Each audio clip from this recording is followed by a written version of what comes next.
Welcome to As the Story Grows. I'm Brian Patton. Today we welcome In Heart's Wake frontman Jake Taylor to the podcast. Incarnation, the new In Heart's Wake album, is out today on UNFD Records. Jake talks about the Byron Bay scene and hardcore in Australia, the misfortune of releasing an album in 2020, revisiting the themes on Divination for Incarnation, going carbon neutral as a band, and more.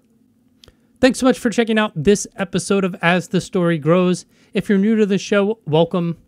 You can find links in the show notes or at asthestorygrows.com to our Discord server for our mailing list, and you can support the show financially and get early access to every episode via Patreon. On the mailing list today, I am sending out a new Music Friday update. There are tons of albums out today, including this new record from In Heart's Wake. So sign up for the mailing list and find out about all the killer records you should be checking out today.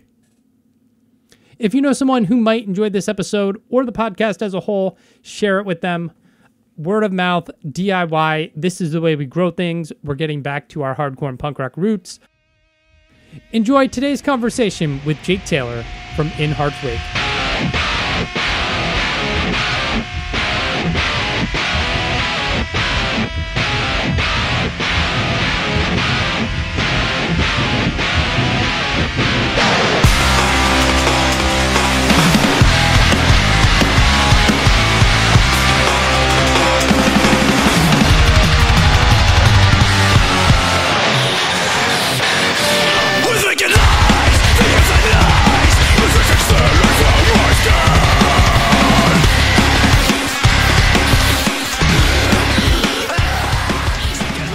I was like, what time is it over there? Oh, shit.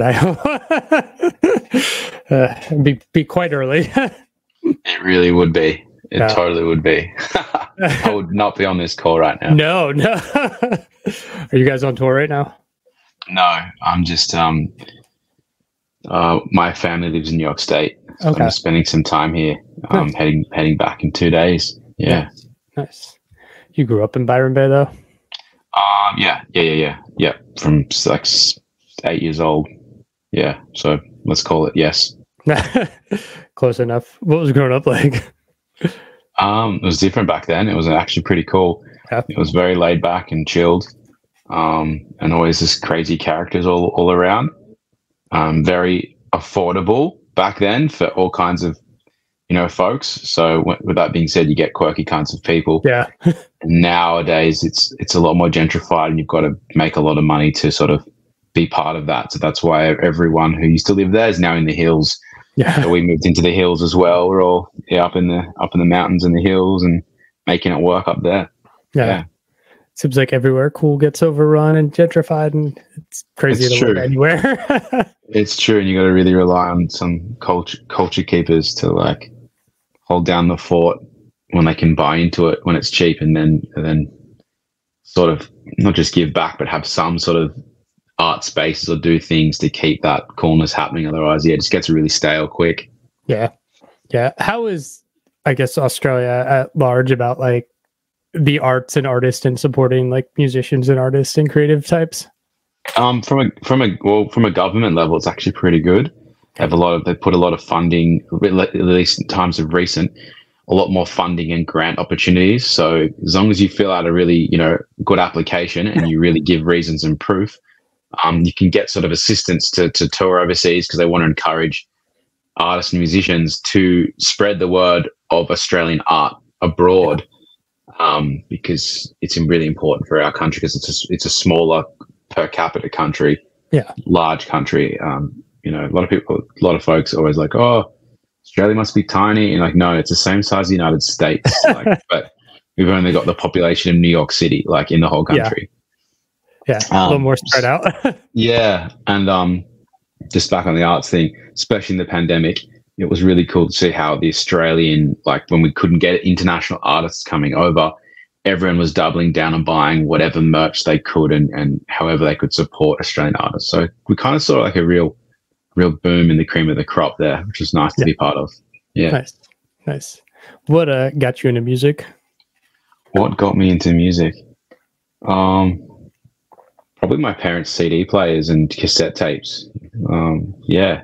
Always having music in the house, whether it was Massive Attack or Chris Isaac or Michael Jackson, like all of those things that were playing. And then what got me into hardcore and metal was my stepdad was in a band called Mass Appeal, and they, like, before I was born, they were touring with Anthrax and nice. Metallica. Even there's a shirt of Hetfield wearing one of their band shirts, Mass Appeal shirt. So when they had a reunion show, and I think I was 12 or 13, I went along, and I was just blown away. I got to meet Henry Rollins at the show, and like see Black Flag play, and I was like, oh my god, this is so cool. So then heavy music became like something that I just gravitated towards. That's cool. I met Henry Rollins once. Ian MacKay's band, The Evens, was playing in DC. This was probably like over a decade ago, and I was just at Whole Foods and like bumped into Henry Rollins, and it was like, oh shit. It was pretty cool. Ian MacKay. He sort of, I don't know, he started the straight edge, at least on the X in the back of hands movement, right? And it was, did he, I could be wrong, but did he kind of say, like, he intended the song to be the song, but he didn't intend for it to be taken into the movement that it became? Yeah. It always became this much bigger thing than, which is how movements start, right? You never expect you're starting something bigger. So, yeah. What is the hardcore, or what was the hardcore scene like when you were growing up? And because it seems like, I don't know if it's the way the internet has expanded everybody's knowledge of everything, but it seems like there's a lot happening from Australia now in terms of extreme music. But has it always been that way and we just weren't getting it imported the same way? No, I don't think so. I reckon it's grown. Okay. Yeah, it's grown. There was, in the same way that there was like pop punk, remember that pop punk era before Blink-182, Blink-182, they were just like a small band that were just getting that sort of MTV, just breaking into that thing where they didn't really know what the roof of the ceiling was, and every kid was picking up an instrument and playing and having a go. I feel like, at least when I was 11, 12, whilst that music was already big, and so this was like the new wave of that, what was being created in the garage, where any kid could pick up an instrument, didn't have to be like good at it. Yeah. Everyone was having a play at it. So I feel like we got it. We were, in some ways, compared to America, we're waves behind. Oh, yeah. And so, the big bands at the time, which were coming, I think it was like in hardcore, when I say big bands, whether it was Terror, even Bleeding Through, or just a touch later, but those, Every Time I Die, those bands were doing big on Trust Kill and like records like that, record labels like that. And they were going Sydney, Melbourne, Brisbane, and then back over. And Parkway Drive, being a band from Byron Bay, they're like, we'd like to support those bands. So they did the supports. And then sure enough, wow, Parkway, bring kids to shows. Why don't we add an extra stop and make it be Byron Bay? And so when they added the extra show in Byron Bay, it went Sydney, Byron Bay, Brisbane. And all of a sudden you've got like Every Time I Die and Terror, and they're playing in Byron Bay to a bunch of surf kids that can't play instruments for shit, but just like giving it all they had. Yeah. And the kids are going crazy than they are in the cities because they're not spoiled for shows. And then I think that is what like spread out to every band going, let's have a go at this, every kid. And then all of a sudden there was just a boom in heavy music. Yeah. So you look at it now and I think, why does it appear there's so many good bands? I think it's because any band that actually makes it over to these shores in America, they have to work super hard to get there. So it's like you're experiencing a band that's worked really, really hard to get there, rather than just being sport for any show. And it's that hunger and that determination that creates and sharpens like the point for a band to be as good as they can be. And so you're seeing a lot of that at the moment. Hard-working bands. Nice. Let's talk about In Heart's Wake. How'd this band get started? Battle of the Bands. Look, going to, let's be honest, going to Parkway shows when they were $5 and there was 100 kids in there. We were just feeling and that infectious like energy of, wow, I can say anything I want on the microphone and I don't have to be hitting notes. I can just scream it. Yeah. And so Battle of the Bands came up. We're all neighbors. Let's join and create a band for Battle of the Bands. And before you know it, we were opening those Parkway shows at the youth centers. And that's that's how many years ago now? What's the date? 2024. It's like 17 years ago, 17, 18 years ago. Yeah. Yeah. What led you to vocals? Were you always just kind of drawn to that, or did you like failed at another instrument? No, I was playing guitar at the time at school, but it was because of my stepdad. He's the screamer in Mass Appeal. Okay. And so when I watched him play with Black Flag, it was like, oh my God, like it's so powerful. Randy, like, how can I do this? And he was like, sort of, don't hurt yourself. Gave me, just a few rough tips. Yep. And that's me at 13 having a go. Yeah. Nice. Where'd the name come from? The Battle of the Bands. We need to come up with a band name. So we wrote down a whole bunch. And it wasn't just a random name. The meaning in Heart's Wake at the time was really being like, you can look at a wake as a funeral, or the wake as in the waking up of the eye, of the soul, the spirit. And so it had this double meaning of being in a present moment of waking up. I mean, lots of where there was Ashes of the Wake and all these other wakes. Then I look back, in that era of metalcore, it's very specific to the time if you were a part of that era. But now the meaning, when I show it to someone totally fresh and new, they're like, oh, wow, that's a really cool name. It provokes a lot of thought. So it's really carried the test of time. And it's just us as kids coming up with a name at the end of the day. Nice. How'd you guys get connected with UNFD Records? They were coming to a lot of the shows in Australia, and they were signing a lot of our friends' bands. And so it was just naturally part of the progression for them to be one of the labels that we sent our debut record to see, who would get signed. So there was a couple of suitors at the time for Divination. UNFD just made the most sense. They were just keen and hungry and really on the pulse. Yeah, at the time it was really good. Yeah, they have a nice worldwide presence where their bands are from all over the globe, and they see their fingers on the pulse in places that a lot of labels don't. Yeah, nowadays they do. Back then they had no international artists, as far as I'm aware. It was like North Lane, Amity Affliction. They were like the two. Housebest Hurricane, Dream on Dreamer. and we kind of slipped into that family really, really easily because they were already our friends, those bands. Bring me back down, bring me back down. Bring me back down and save me from this hell.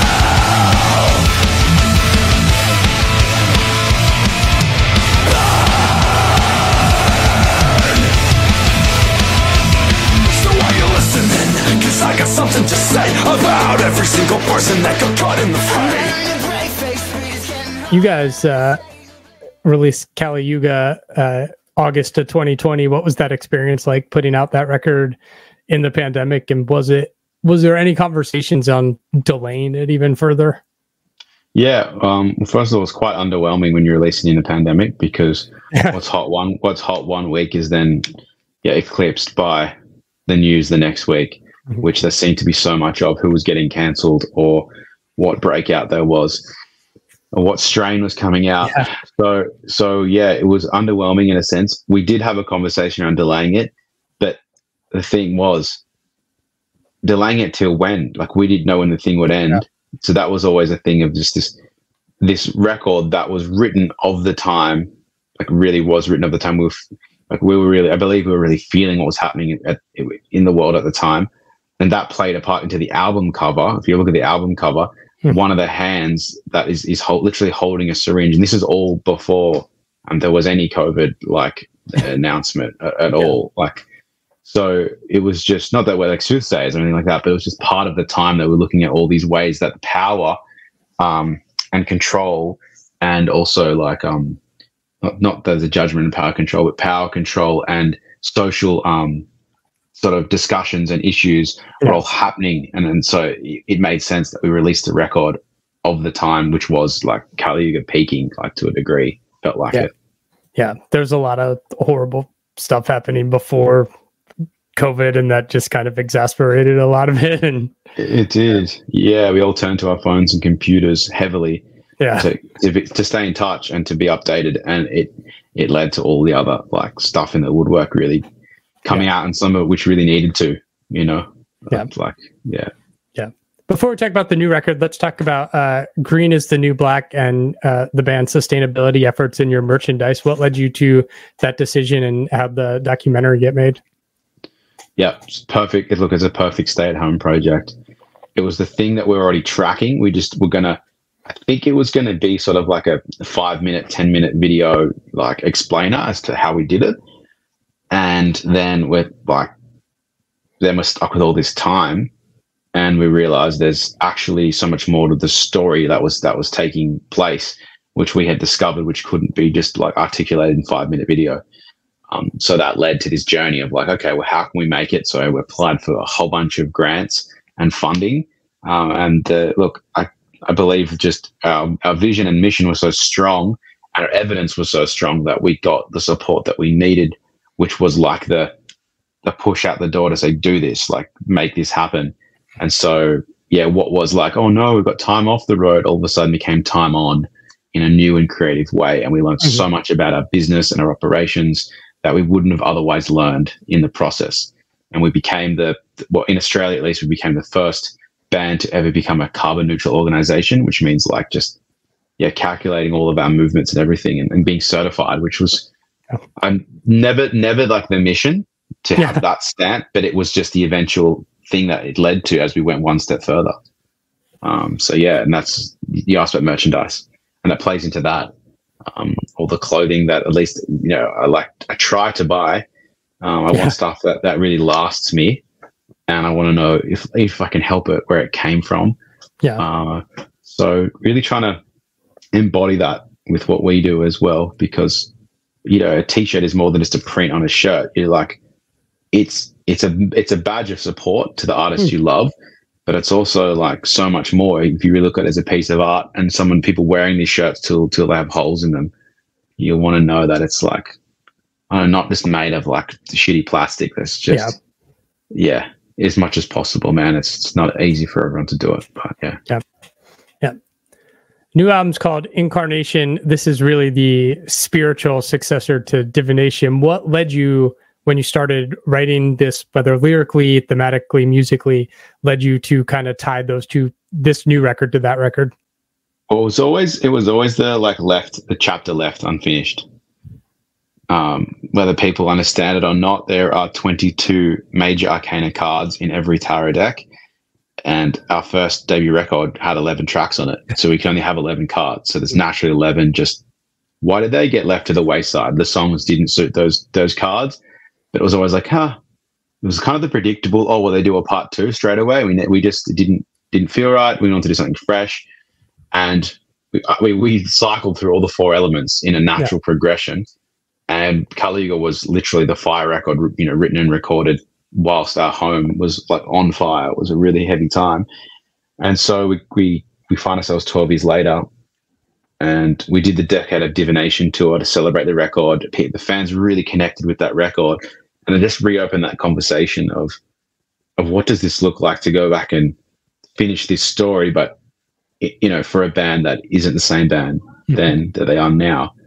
And we had a member exit the band through like just wanting to become a full-time father. And with that energy of that member leaving and still being super supportive of like helping us out in our transitional phase, there was like a bit of a death's probably an extreme word, but there was a bit of that death happening. Yeah. It felt like, wow. And it's not the same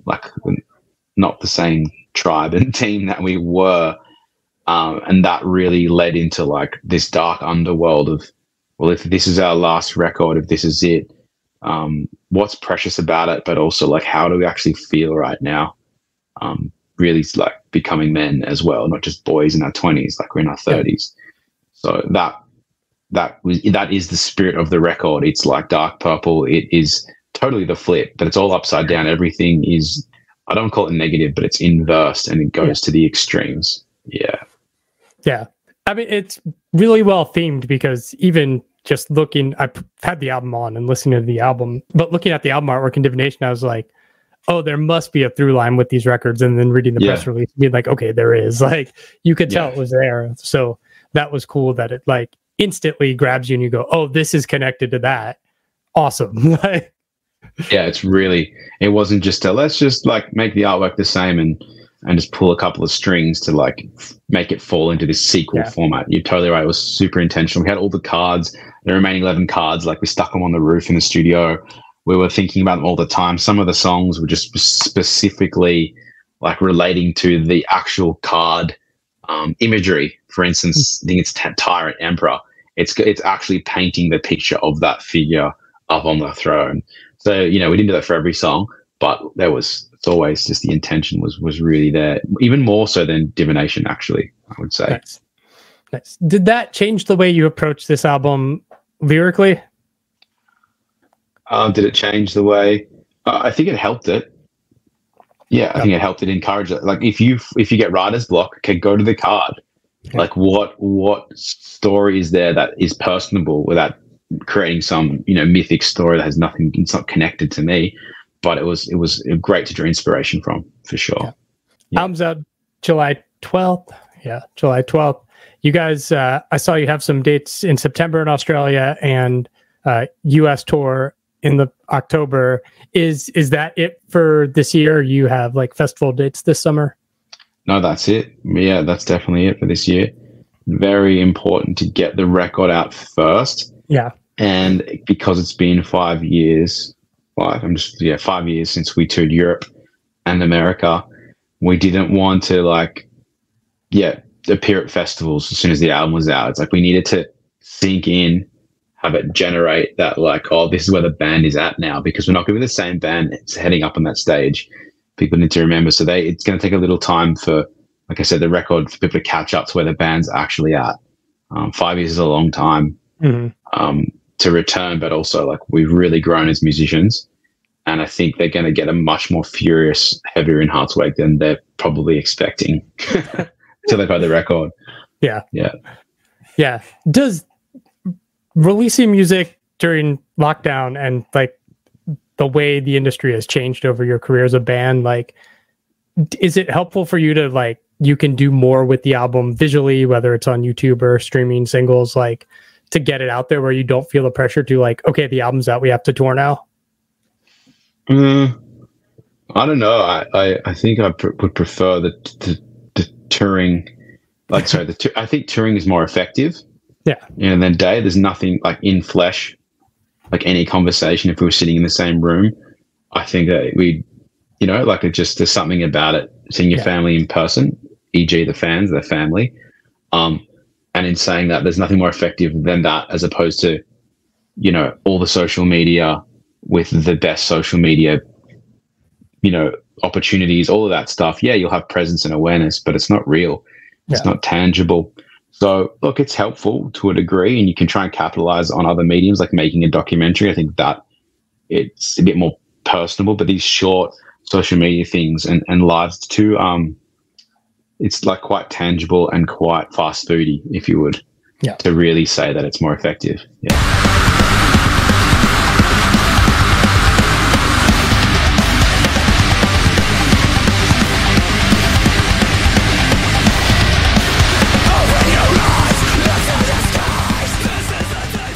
Well, we're announcing all the guest vocals on release day.